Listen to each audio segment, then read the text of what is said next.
Well, I'm Sarah Carner. I'm the school counselor at Pennypack Elementary. And I'm Melissa Pierce, and I'm a third grade teacher here at Pennypack.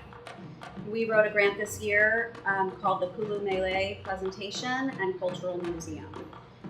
In the past, Sarah and I have worked really closely together, more Sarah, but I've helped her, on our acceptance day here at Pennypack. And it's just one day of the year, but we wanted to make it something bigger and something that we could celebrate all year long. Acceptance Day is a day where we discuss diversity, where we discuss our differences.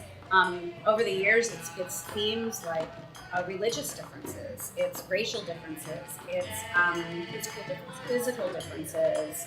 We try to just cover the issues where, like, what makes us special. Each of us has something unique to share, and we want to highlight that during Acceptance Day. During that day, students rotate between classrooms, and each classroom has a different theme or a different lesson, whether it's taught by an outside speaker or it's taught by one of the teachers that we have here.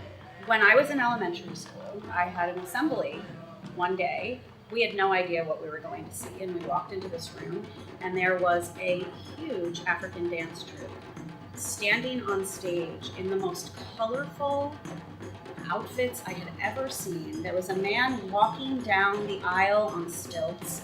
There was drum beat that I could feel in my chest. I remember thinking how amazing the drumming was, and the dancing was beautiful, and I started questioning things. Like, I remember questioning, where do they dance like this? Do they only dance like this at my school?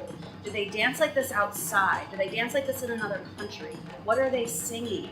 Why are they wearing those outfits, and what do they mean?